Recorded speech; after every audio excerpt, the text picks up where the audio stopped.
Lishonile mbukeli kepha ke belingeke lishone ngaphandle kwetindzabadalo. Nati ke talamuhla sikuthulela tona bukhoma etindlini tekusakata te-SABC e-Auckland Park eJozi. Nati letihambe embili. I became aware of the minister's letter and directive which was issued on the 31st of December 2024 while it was circulating in the social media. Lisekela lendvune elitiko letemaphoyisa Dr. Sheila Boshiyelo lithi litvumele ngekuhlakatwa ke-PKTT laphindze lathi lendzaba bengakhulunyiswa ngendlela lefanele. In my view now, this was a clear obstruction of justice and defeating the ends of justice. Janene Dumisani Khumalo uthi ngalesikhathi emaphoyisa phikitha tindlu tabo somabhizinisi Brown Mokgotsi na Vusimuzi Cat Matlala bobabili baveta ligama lendvune elitiko letemaphoyisa lesekhefini lelikhethekile Senzo Mchunu. Lisekela lendvune elitiko letemaphoyisa Dr. Sheila Boshiyelo lithi litvumele ngekuhlakatwa ke-PKTT laphindze lathi lendzaba bengakhulunyiswa ngendlela lefanele.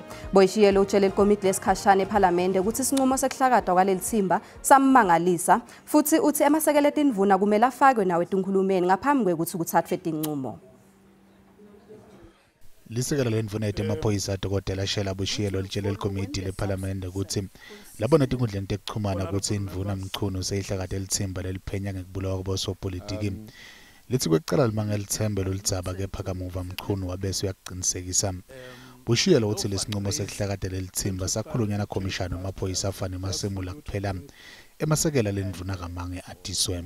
I became aware of the minister's letter and directive which was issued on the 31st of December 2024 while it was circulating in the social media. And I assumed it was fake until when the minister called me in the early January around 6-7 to inform me that the letter that was circulating was not fake. He wrote it himself. Dr. Boshiyelo uvumile ukuthi bekangawati kahle umsebenzi wangekhathi bewendiwa ngelitsimba. Uthi nanoma kunjalo umsebenzi walo bowucacisiwe duke emiculo lesemthethweni.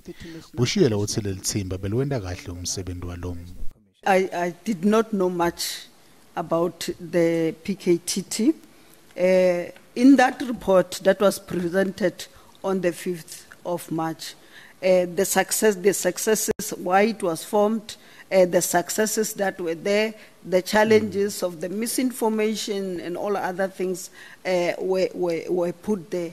Lelisekela lendvuna lithi linalithemba ukuthi lokuhlala kwelikomiti lePhalamende kutawusita kulwisana nenkohlakalo leyenteka ngekhathi kwembutho wamaphoyisa liphindze lisite kuthuthukisa nemsebenzi wamaphoyisa.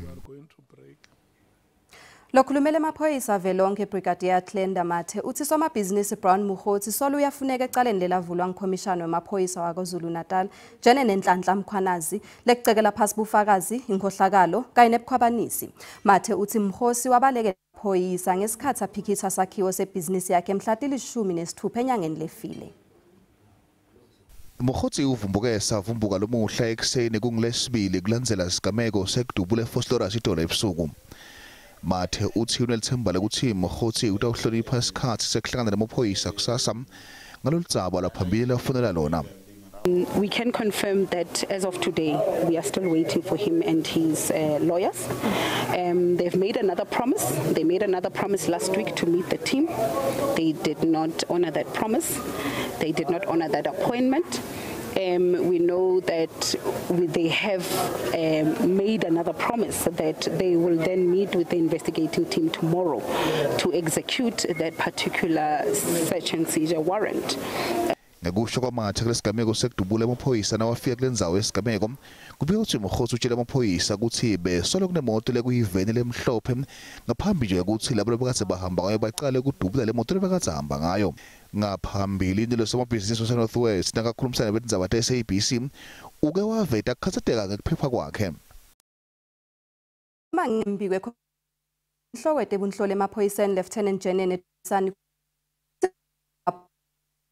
somabhizinisi Brown Mokgotsi Vusimuzi Cat Matlala bobabili baveta ligama lendvune elitiko letemaphoyisa lesekhefini lelikhethekile Senzo Mchunu. Lo inhloko yetebunhloli Lieutenant Janene Dumisani Khumalo Utshele likhomishana ukuthi laba ababili Brown Mokhotsi na Vusimuzi Khet mahlala ngesikhathi kuphenywa emakhaya abo ngekwehlukana bathi bona banganendvu namaphoyisa babuye babuta ukuthi ingabe lamaphoyisa labekade aphenya ayati yini ukuthi banebudlelwane nalendvuna. Uphinze wathi mahlala wachubeka ukuthi lolu phenyo lophatamisa inhlelo takhe lapho athe khona bekumele ahlangane nendvuna mchunu.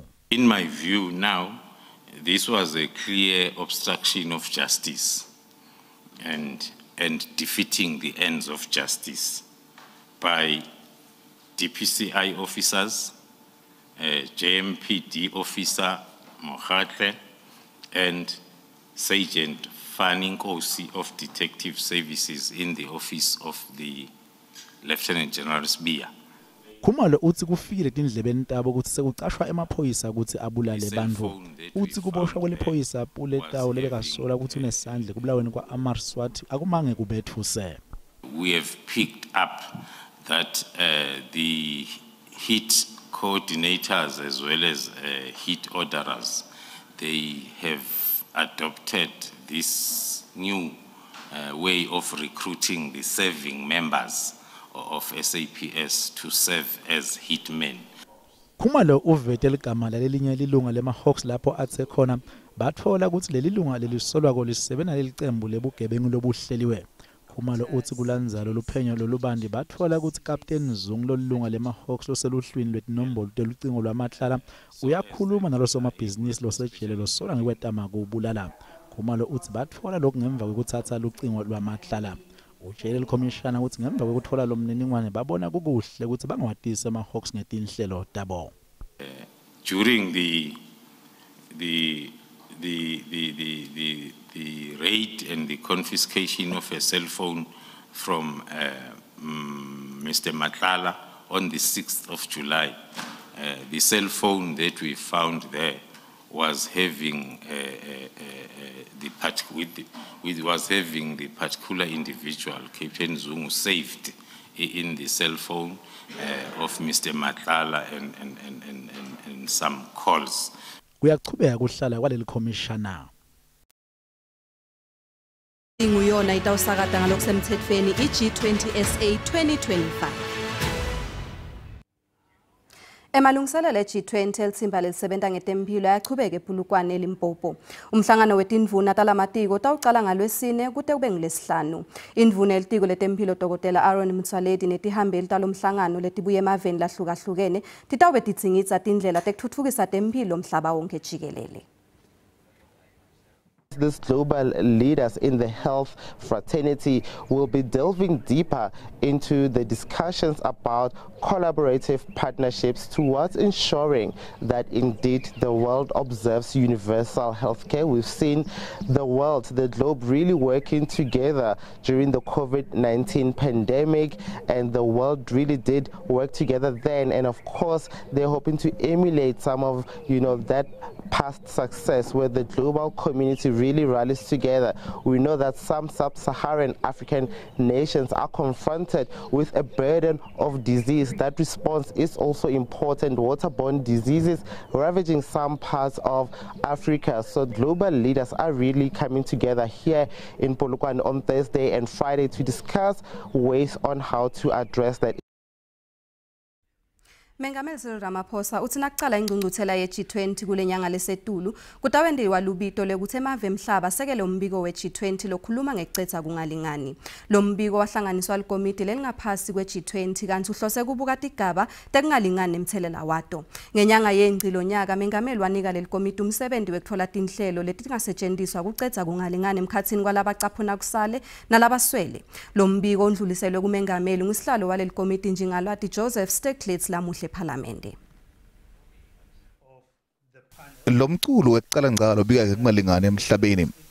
Lethimba labantu abasithupha labasuka kumave G20 laboholo nguProfessor Joseph Stiglitz longusomnotho licithe letinyanga letimbalwa letengcile lenda licwaningo ngelizana kungalingani ngenhloso ekuthola ukuthi kungani likhuphuka nokuthi kubangelwa yini. When you start thinking about inequality, it brings you back to examine absolutely every one of the pieces of legislation that constitute our society, our whole legal framework. Stiglitz nalethimba lakhe bavetele baholi bemave emhlaba tisombululo letimbalwa lokufaka ekhatsi tiphakamiso nekuhlela kabusha tikwelete nekukhicitwa kwemithi etigozini letahlukene temhlaba letawusita egciwane lengculazi letinye tifo. The report that is being handed over today is a rigorous and analytical account of what so many of the world's people know from their own daily experience. This report examines the causes as well as the drivers of inequality. Mengameli Cyril Ramaphosa uthi le G20 itawusetshenziswa kusebenzela itiko lombiko. Most importantly, this report lays out prudent as well as practical steps that we can take to reduce it. Ramaphosa uthi seksethandleni tebaholi bemave G20 lekufanele bakhombise isifiso sokuletha inguquko nekuthi bophelela kumave emhlaba wonke. Sikubutile ke mbukeli ukuthi njengoba usonzela umhlangano we-G20 lotawubanjwa kuleli ingabe watini ngalokutawudzingidwa kuwo nekuthi wena utawuzuzani umbono wakho uyalandzela. Ngicabanga ukuthi uzobukhuluma ngeeconomy engathi ena ukuthuthuka komnotho njalo njalo. Nami ke ngiyakholelwa ekutheni mhlawumbe ngingahlomula lapho ngezathu ukuthi mhlawumbe ngathola amathuba emisebenzi ngithola umsebenzi ongcono. Ngathi ukuthi ohulumende bakulamanye amave batawe bahlangene bahlanganisa tindzaba tekuhwebelana bakhuluma ngekuhwebelana. Sazi noba kubethwa baphi nge-G20 siyawuvika njena into esingayazi sizawubona ngeloxesha xa seyifikile uba kubethwa baphi asazi kusasazi sisizwe sase South Africa. Mina ngathi ukuthi emave atawubonisana ngetinto letahlukahlukene nekufaka phakathi intuthuko kanye netemnotho sine silive lase South Africa ngibona ukuthi sitawuzuza. Kule G20 engqungquthela echamukako lapha nje kutawube kuvumelwana ukuthi bangabelana kanjani ngento yokuthengiselana kwemave kodwa ngokuzuza lokuthide sibahlali akukho esitakukhomba sikuzuzile. Lona ngumbono wembukeli iSABC etethweswa kuphendvulela ngawo. Kuletinye ke masibiye titolo. Litiko letemfundo eMpumalanga litishaye ngenhlanekela tinsolo tekuthi kunetisebenti lekuthiwa tisemsebentini kanti adikho letithola imiholo nalokunye kuleli tiko.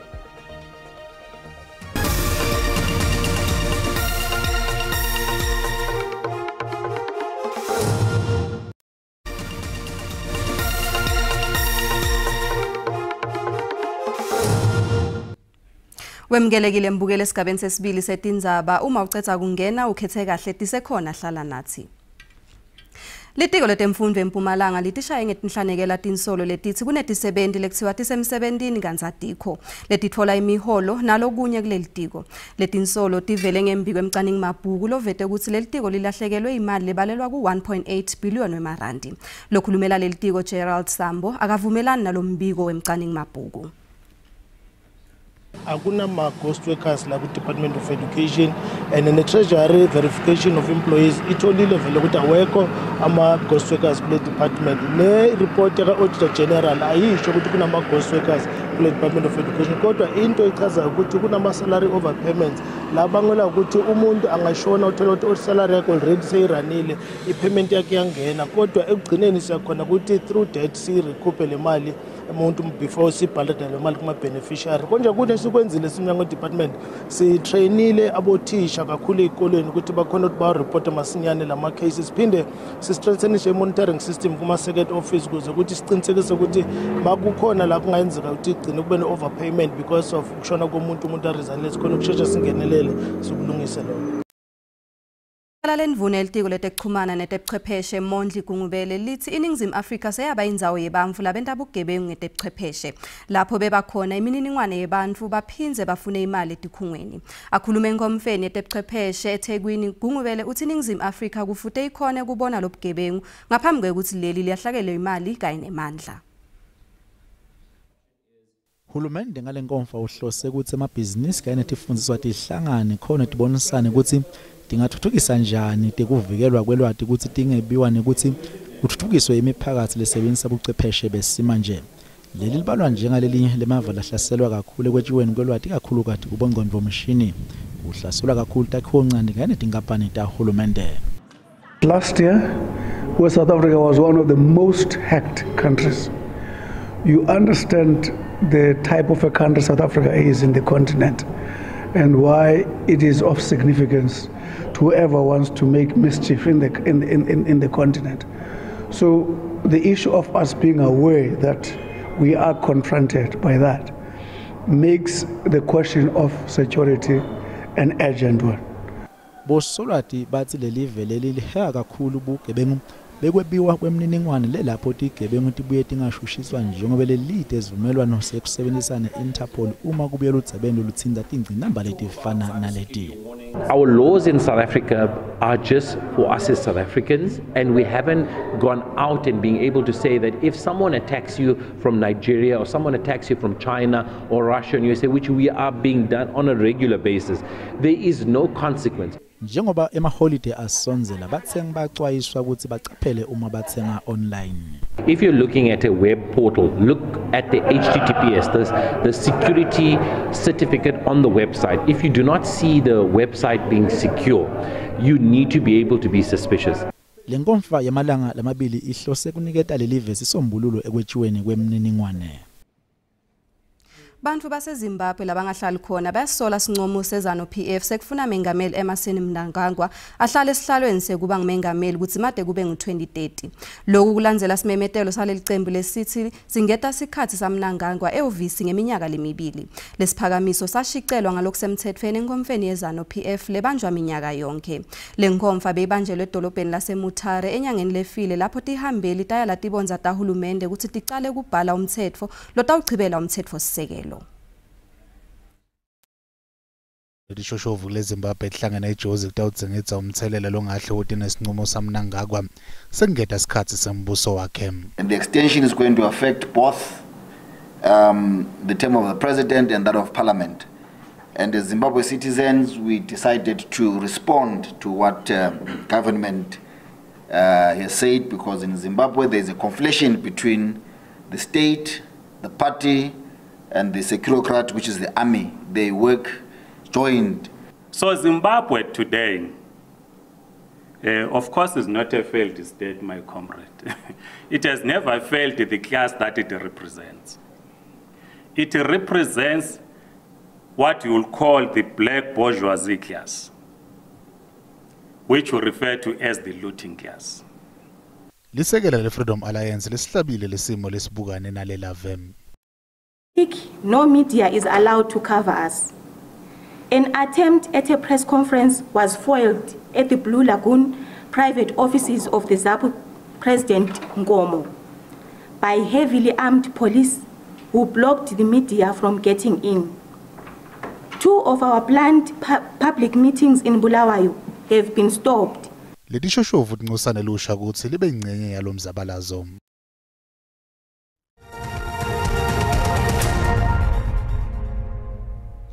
Tisebenzi te-FlySafair tibeke emathulusi ekusebenta phasi lamuhla ekuseni. Letisebenzi letibhikishako letingaphasi kwenhlangano iSouth African Cabin Crew Association tifuna kunyeselwa emaholo kuphindze kubukisiswe emalanga abo ekusebenta. iFlySafair ithi angeke kube nemthelela lomubi emsebentini wetindiza tayo.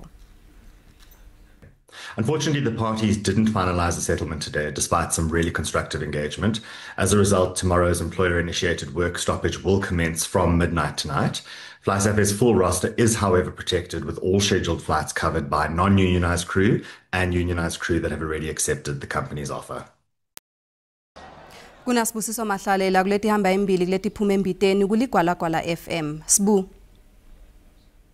Lishonile mlingane siyavusela kumbukelo kuzoba deswadi ekhaya ku-SABC1 nathi ke lesiphethe kulihlela namhlanje mbama njengoba inhlangano ye-Democratic Alliance kulesifundza sempumalanga ibita litiko letemfundvo kulesifundza ukuthi ilungisena ke indzaba etisebenti imbumbulo ngaphasi kona ke litiko letemfundvo kulesifundza njengoba ke nathi tisebenti tidla ke imali ebakhokhi benzela mahala ngetilwa lokho sawubaka bani lidzaba lokubuyisela kwasihlalo welicommissioner la IEC kulelive esikhundleni njengoba ke mengameli sevela komemedelo sike nangewe kunene uyawubiyela kunasike sikhundla achubeke nemsebenzi wakhe kwathi la kuleli yakulikhethela bohulumende basemakhaya kumnyaka lotako siboleke indlebe ngesimbi yesithuba zamadebe ensimbi yesikhombisa kulihlelo liphuma embiteni kumsakato ligwalagwala FM sibonge indlebe zamamalehle mbukele ekhaya sibona kuloko lithemba ekoli Sibonge Sibu. Ayike tiguca lapho ke talamuhla ungaphuthela telimi lesixhosa uma kubumbana insimbi yesikhombisa lamhle ebusuku. Kanzi kusasa tikhona tesindebele uma kugabanca insimbi yesihlanu kuyo lenkundla. Asiphindze sihlakane ke ngalwesine intsamba malenhle.